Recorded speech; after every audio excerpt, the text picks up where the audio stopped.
محترم نے اپنی تقریر میں گلگت بلتستان کے انتخابات کا ذکر کیا ہے۔ آغا صاحب یہ فرمائیے گا، کیونکہ آپ انتخابات میں قومی جماعت کی طرف سے آپ پر کچھ ذمہ داریاں عائد تھیں۔ ان کا یہ کہنا ہے کہ انہوں نے آغا صاحب سے ملاقات کی خواہش کی مگر ان کی ملاقات نہیں کرائی گئی، کیا یہ بات درست ہے؟ یہ بھی فرما دیے گا کہ گلگت کی جامع مسجد میں قائد محترم سے مجلس وحدت کے سربراہ نے ملاقات کی، جہاں پر آغا راحت حسین الحسینی بھی موجود تھے۔ وہاں ایک فارمولہ طے کیا گیا تھا، کیا اس پر عمل ہوا تھا یا نہیں؟ اگر نہیں ہوا تھا تو اس کی وجہ کیا تھی، جس کا اثر گلگت حلقہ 1 پر ہوا؟ اس حوالے سے وضاحت فرمائیں۔ آپ کے سوال نے میرے زخموں کو پھر سے زندہ کر دیا۔ یہ سوال بہت ہی اہم ہے اور شاید بہت سے ایسے حقائق کے جو میرے سینے میں ہیں اب اس سوال کے ضمن میں پیش کروں گا۔ گلگت بلتستان کے الیکشن گلگت بلتستان میں پہنچ کے نہیں لڑا گیا۔ یہ الیکشن، اس کی تیاریاں بہت پہلے سے شروع ہوئی، خاص کر پابندی کا مسئلہ تھا جس پر ہم باقاعدہ کوشش کر رہے تھے اور قائد محترم نے مسلسل اس میں رہنمائی فرمائی، اور بالآخر نومینیشن کے ختم ہونے کے کچھ گھنٹوں پہلے اللہ تعالیٰ نے کرم کیا اور الیکشن کمیشن نے اعلان کیا کہ پارٹی کالعدم نہیں ہے، اور ویسے بھی نہیں ہے الحمدللہ۔ گلگت بلتستان کے الیکشن میں جہاں پر ہم نے دوسری سیاسی پارٹیوں کے ساتھ رابطہ رکھا، ہم نے اپنے ان دوستوں اور بھائیوں کے ساتھ بھی رابطہ رکھا۔ کوشش ہوئی کہ کوئی فارمولہ، کوئی طریقہ کار طے کیا جائے۔ اس دوران گلگت بلتستان کے قم میں موجود طالب علموں کا ایک وفد آیا اور اہل البیت مدرسہ اسلام آباد میں میٹنگ ہوئی، جس میں ان کے بھی کچھ لوگ تشریف لائے تھے، ہماری طرف سے میں بھی تھا اور ہمارے اور محترم بزرگ بھی ساتھ تھے۔ وہاں پر ایک صورت تیار کی گئی اور کہا گیا کہ اس پہ عمل کیا جائے گا۔ میں نے جب اس صورت کو علامہ وائدی صاحب اور ان کے ساتھ پھر مل کے قائد محترم کی خدمت میں پیش کیا تو قائد محترم نے فرمایا کہ دیکھیں، الیکشن تو لڑتے رہیں گے، لیکن اگر قوم کے اندر کسی طرح کا تفرقہ پیدا ہوا تو اس سے بہت بڑا نقصان ہوگا۔ اس لیے کوئی بھی فارمولہ ایسا کہ جس سے قوم کامیاب باہر نکلے اور قوم کی فتح ہو، آپ حق رکھتے ہیں میری طرف سے کہ اس کام کو آگے بڑھائیں۔ یہ گروپ گلگت بلتستان کی طرف روانہ ہوا۔ میں کچھ کاموں سے کراچی آیا اور پھر فوراً دوسرے تیسرے دن اسلام آباد پہنچا۔ میں نے ان محترم کو فون کیا تو انہوں نے کہا کہ میں تو گلگت بلتستان پہنچ چکا ہوں۔ میں نے ان کے ایک اور محترم کو فون کیا، انہوں نے کہا میں لاہور میں ہوں اور اب اتنا ٹائم نہیں ہے۔ گلگت بلتستان کے بارے میں جس فارمولہ کی بات کی جا رہی ہے، یہ کوششیں ہو چکی ہیں۔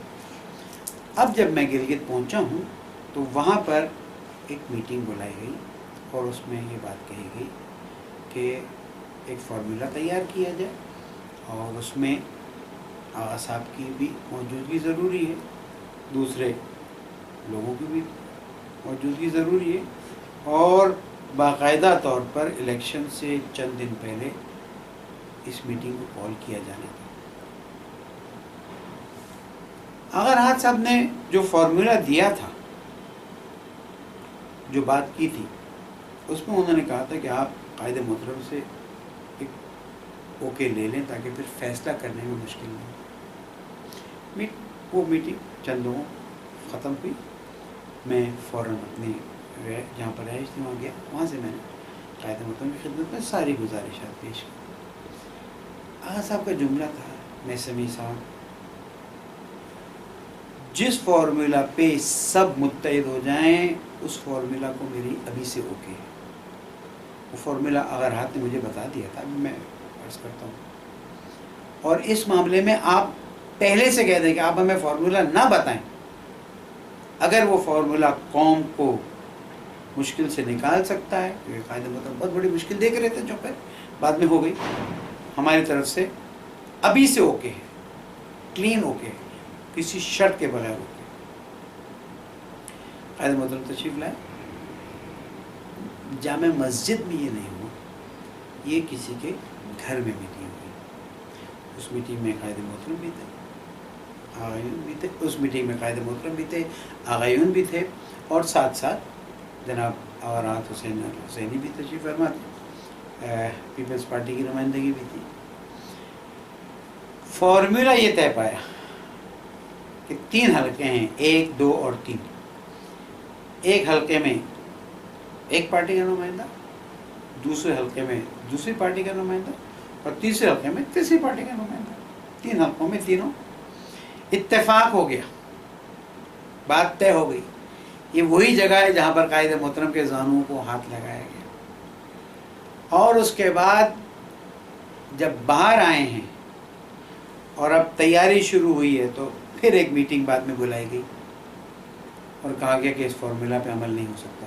میں نہیں کہنا چاہتا کون ہے، چاہے خود تحقیق کرے کس طرح سے یہ ہو. اور الیکشن کی رات ہم نے اعلان کر دیا کہ آغا راحت صاحب کے فارمولا پر ہم عمل کے لیے راضی ہیں. لوگوں نے بڑی باتیں کی، وہ تو کرتے ہیں، باتیں کرنا تو لوگوں کا کام ہے. الیکشن کی رات لا الہ الا اللہ محمد رسول اللہ علی ولی اللہ، رات 2 بجے تک ان محترم کی تنظیم کے افراد کو منتیں کرتے رہے کہ خدا را اس فارمولا کو جس پہ سب نے اتفاق کیا ہے عمل کرو. انہوں نے انکار کیا، اور وہ چیز ہوئی جو چیز نہیں ہونی چاہیے تھی.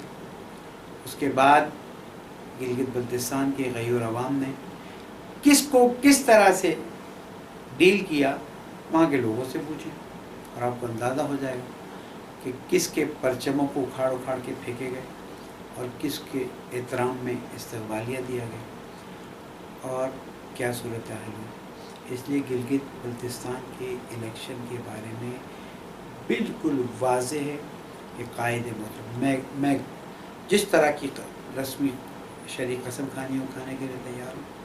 قائد محترم نے آغا راحت صاحب کے فارمولا پر اوکے دیا تھا اور ہم آخر تک کھڑے رہے. یہ الگ بات ہے کہ جو قومی مفاد، ملی قوت، اتحاد، بزرگان، احترام، یہ جو استعمال کرتے ہیں نا، یہ اپنی جگہ پر بڑے اچھے ٹولز ہیں استعمال کرنے کے لیے، لیکن حقیقت کیا ہے آج آپ کے سامنے میں نے رکھ دی. آئندہ زندہ رہا تو اور بھی حقیقتیں پیش کرتا رہوں گا. اگر چلا گیا تو اللہ